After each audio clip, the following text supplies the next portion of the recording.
नमस्ते सदावत्सले मातृभूमि हम लोग चर्चा करने जा रहे हैं दिल्ली के बाद पंजाब में एक्साइज पर। पंजाब में शराब घोटाले को लेकर सुप्रीम कोर्ट ने सोमवार को बड़ी बहस में पंजाब सरकार को आड़े हाथों लिया।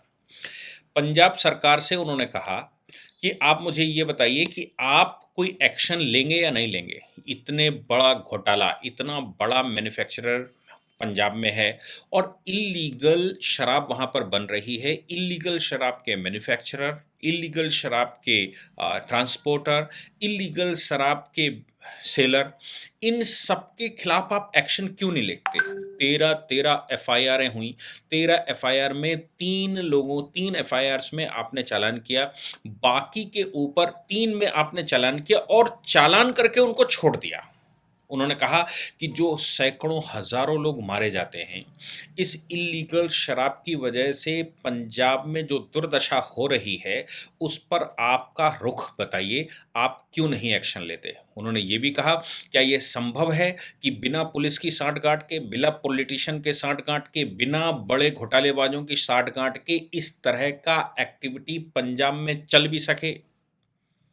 पंजाब के सरकार के एक्साइज ऑफिसर को, एक अंडर सेक्रेटरी को उन्होंने कहा कि इस पर मुझे तत्काल एफिडेविट चाहिए।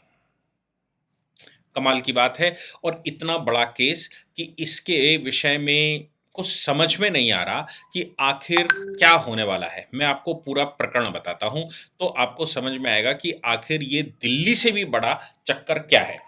हुआ क्या कि दिल्ली में हम सब जान रहे हैं कि मनीष सिसोदिया किस प्रकार से फंसे हुए हैं। मनीष सिसोदिया ने जो गेम खेला मैन्युफैक्चरर के साथ मिलकर, सेलर्स के साथ मिलकर, वो पकड़ में आ गया। उस पर मुकदमे हुए, एलजी ने एक्शन लिया, एक्शन के बाद सीबीआई चला गया, सीबीआई और ईडी के पास चला गया और इस पूरी ईडी के प्रकरण में, सीबीआई के प्रकरण में मनीष सिसोदिया फंसते दिखाई पड़े तो उन्होंने एक नए ड्रामे के साथ अपना उदय होना शुरू कर दिया। बताना शुरू कर दिया, भाई ये पार्टी में चेंज हो रहा है, वो खरीदने की कोशिश करी, वो बेचने की कोशिश करी। पंजाब ने दिल्ली का जो मॉडल था वो मॉडल फेल होते देखकर पंजाब ने एक नया मॉडल खड़ा कर लिया। क्या मॉडल था वो, पूरा उसका इतिहास अगर आपको समझ में आएगा, क्योंकि कोई भी मैन्युफैक्चरर, कोई भी सेलर ऐसा नहीं हो सकता जो रातों रात उगकर खड़ा हो जाए। वो पुरानी सरकारों के साथ कंधे से कंधा मिलाकर चलते हुए आता है और फिर फाइनली वो जो करंट गवर्नमेंट होती उसके साथ वो मंडवाली करता है, उसके साथ वो सेटिंग करता है और सेटिंग करके पिछली वाली गवर्नमेंट से ज़्यादा बड़ा वो कांड करता है। Divisional bench honourable justice Shah और ऑनरेबल जस्टिस सुंदरेश, मतलब honourable justice M R Shah और honourable justice M R Sundaresh की अदालत में ये मामला आया। डिपार्टमेंट ऑफ एक्साइज, पुलिस और गवर्नमेंट ऑफ पंजाब इन्वेस्टिगेशन का मामला है और एफआईआरें हैं। अब एफआईआरें भी क्यों हो गई पंजाब सरकार के टाइम पर, जब वो वही सब कुछ उसमें करवा रहे हैं? तो जब लीगली काम सरकार करती है, लीगली घोटाले करती है तो आसानी से पकड़ में आ जाते हैं। लेकिन जब सरकार ऐसे घोटाले करती जो ऑन पेपर आए ही नहीं, तो उनमें सिर्फ धन की उगाही हो और प्रदेश को पूरा लिक्विड में कर दिया जाए, उसमें शराब इलीगली बिकवाई जाए, उसका टैक्स का पैसा भी सरकार के पास न जमा हो और सीधा पार्टी के फंड में चला जाए, जिससे कि गुजरात में चुनाव लड़ा जाए। ये मॉडल पंजाब में बनाया गया। हुआ क्या, हम सबको याद होगा कि जो अकाली दल की सरकार थी वो नशे उड़ता पंजाब, ये वो बहुत कुछ हुआ था, नशे के उस पर आरोप लगे थे। 2017 के चुनाव में अमरिंदर सिंह यानी कि इंडियन नेशनल कांग्रेस जीत कर आई थी और अमरिंदर सिंह के ऊपर भार ये था कि जो अकाली दल के समय पर वहां पर नशे का कारोबार हो रहा है, उस नशे के कारोबार को वो मिटाएंगे। 2017 में अमरिंदर सिंह बैठे, 2019 तक उन्होंने सारी इंफॉर्मेशंस कलेक्ट करी। 2019 से लेकर 2021 तक, 2021 मार्च 2021 की बात कर रहा हूं, यानी कि चन्नी के बैठने से पहले अमरिंदर सिंह ने बड़ी कार्रवाई की। जो इलीगल मैन्युफैक्चरर डिस्टिलरीज लगी हुई थी, यानी कि जो शराब बनाने के कारखाने लगे थे, उनको ध्वस्त कर दिया गया। सरकार ने सीधा बुलडोजर इस्तेमाल किया और ऐसे बहुत सारे कारखानों को ध्वस्त किया गया। इन लोगों के खिलाफ मुकदमे करे गए, इन लोगों के खिलाफ एफआईआरें हुई। गिरफ्तारियां भी हुई और उनकी जमानतें भी हुई। गिरफ्तारियां किसकी हुई? जो मौका वारदात पे पकड़ा गया। मौका वारदात पे कौन पकड़ा जाएगा? मालिक तो मौका वारदात पे पकड़ा नहीं गया, मौके वारदात पर वहां कर्मचारी पकड़े गए, उनके खिलाफ मुकदमे हो गए। ऐसी 13 एफआईआर उस समय हुई थी और इन 13 एफआईआरों में से केवल 3 पर चालान काटा गया। तो सुप्रीम कोर्ट में ये मामला जब 2021 में आया तो ऑनरेबल सुप्रीम कोर्ट ने सरकार से पूछा, यानी कि अब चन्नी सरकार ने, फिर क्या हुआ कि तब तक चन्नी की सरकार बैठ गई। चन्नी की सरकार और चन्नी की सरकार बनवाने के पीछे जो मुझे लगता है बड़ा कारण ये था कि पंजाब में जो शराब का कारोबार चल रहा था, उस कारोबार का सीधा बेनिफिट कहीं ना कहीं उस समय की रूलिंग पार्टी के मुखिया दिल्ली में बैठे उनको हो रहा होगा और अमरिंदर सिंह उन पर एक्शन लेने पर तुले हुए थे। अमरिंदर सिंह ने वो सब डिस्ट्रॉय किया था, उनके खिलाफ मुकदमे करवाए थे, उन सबको सिस्टम में लाने की कोशिश करी थी। मैं आपको बता दूं कि इस तरह की कार्रवाइयों में टोटल 34,767 केसेस फाइल किए गए थे 2019 से लेकर 31 मई 2021 तक। यानी कि चन्नी के बैठने से पहले और अमरिंदर सिंह के बैठने के 1.5 वर्ष बाद 34,767 केसेस फाइल किए गए थे।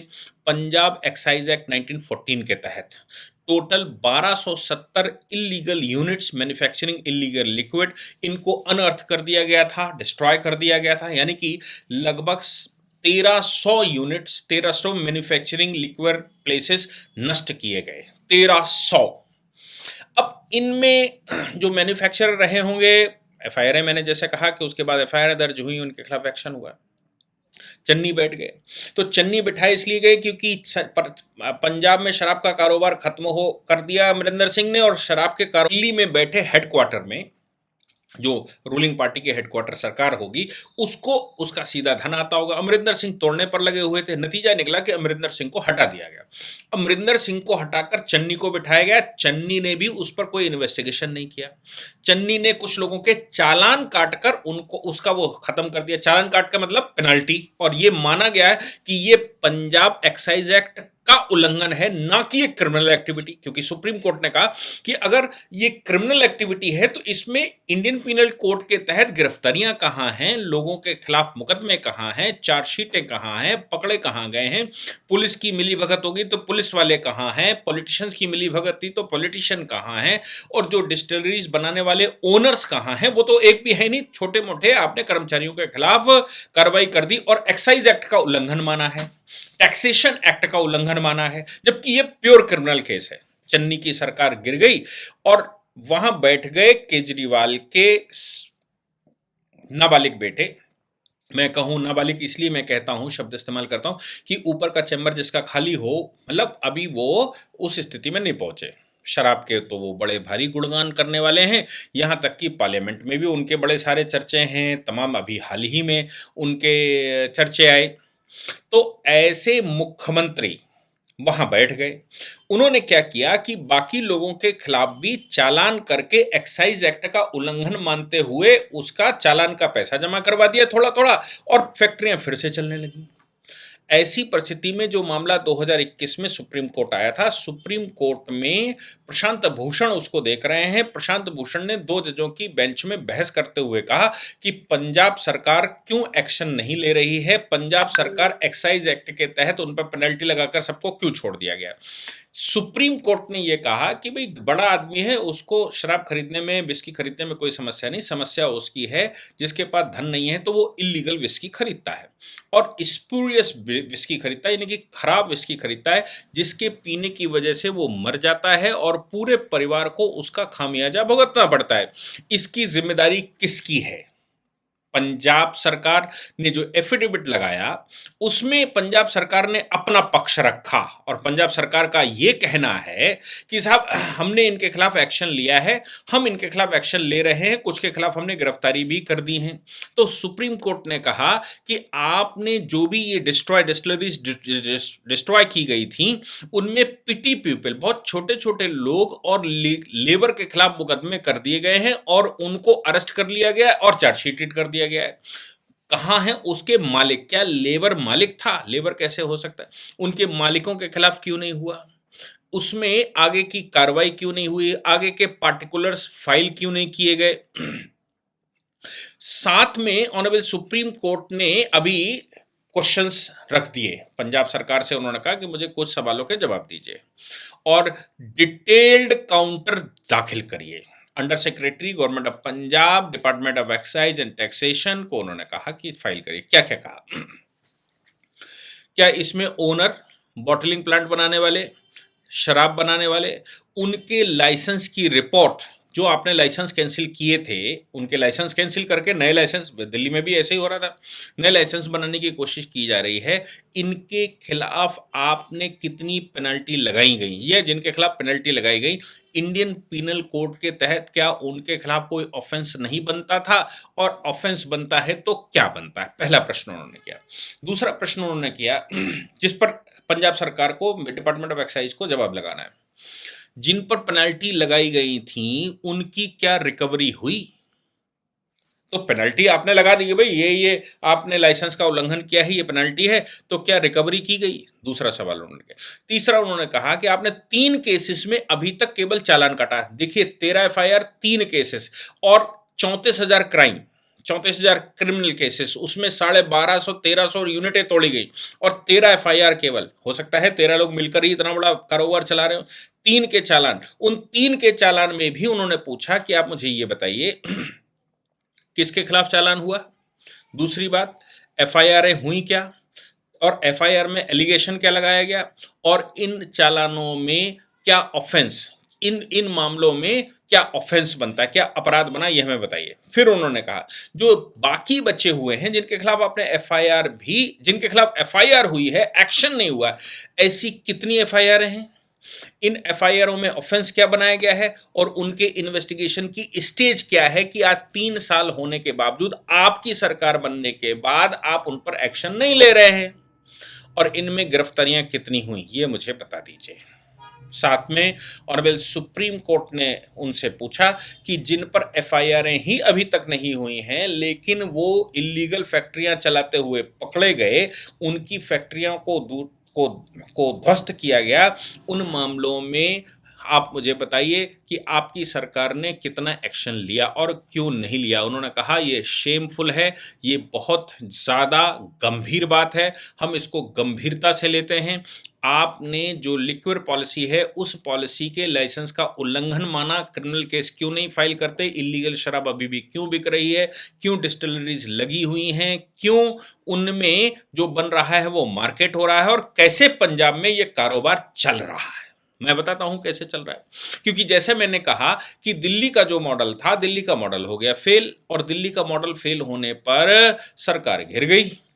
सरकार घिर गई तो सरकार ने पंजाब में, दिल्ली में वो मॉडल, इसलिए क्योंकि यहाँ बीजेपी केंद्र सरकार भी बैठी हुई है और यहाँ एमसीडी भी बैठी हुई है, दिल्ली सरकार को इतनी पावर नहीं है, इसलिए उन्होंने वो जो इलीगल था, जो रेट बढ़ा कर लिए या जो कमीशन बढ़ा दिया, वो डायरेक्ट वे में पॉलिटिकल टैक्स देना था मैन्युफैक्चरर को और सप्लायर्स को।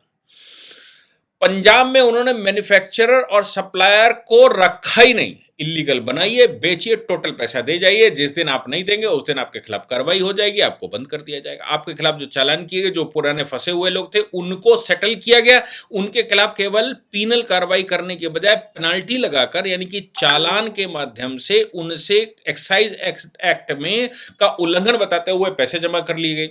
एफआईआर जो लिखी उनके खिलाफ एक्शन नहीं हुए, और जो मैन्युफैक्चरिंग हो रही है वो बंद नहीं हुई। पंजाब में लोग आज भी मर रहे हैं। तो क्या कर रही होगी सरकार? भाई पंजाब में इतना बड़ा लिक्विड की पॉलिसी, आप जानते हैं कि राज्य सरकारों का, मैं एक रिसर्च पढ़ रहा था, उत्तर प्रदेश में पहले की रिसर्च है, ये अखिलेश यादव की सरकार थी, उस समय एक रिसर्च थी जिसमें पुलिस का एक अधिकारी ये कह रहा है कि लिक्विड पॉलिसी को लेकर हमें एक्शन तुरंत लेना चाहिए, क्योंकि हमारी पूरी पुलिस डिपार्टमेंट की सैलरी उत्तर प्रदेश की निकलती है पुलिस, वो उससे, इसी एक्साइज से।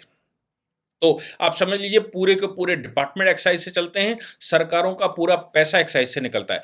अब सरकार, वो जो एक्साइज का पैसा है वो डिपार्टमेंट में जमा ही ना हो तो सरकार तो घाटे में चली जाएगी, लेकिन वो पैसा अगर पॉलिटिकल पार्टी, जो रूलिंग पार्टी है, उसके खाते में चला जाए तो वो गुजरात में चुनाव लड़ लेगा, वो एमसीडी का चुनाव लड़ लेगा, उसके पास खूब सारे पैसे आ जाएंगे और इलीगल कारोबार वो कर लेगा। दिल्ली के मुख्यमंत्री तो होश में रहते हैं, लेकिन पंजाब के मुख्यमंत्री तो कौन से होश में रहते हैं? शराब के ही नशे में दिखाई देते हैं। बहुत सारे उनके प्रकरण ऐसे लगता है कि वो कौन सी दुनिया में जी रहे हैं।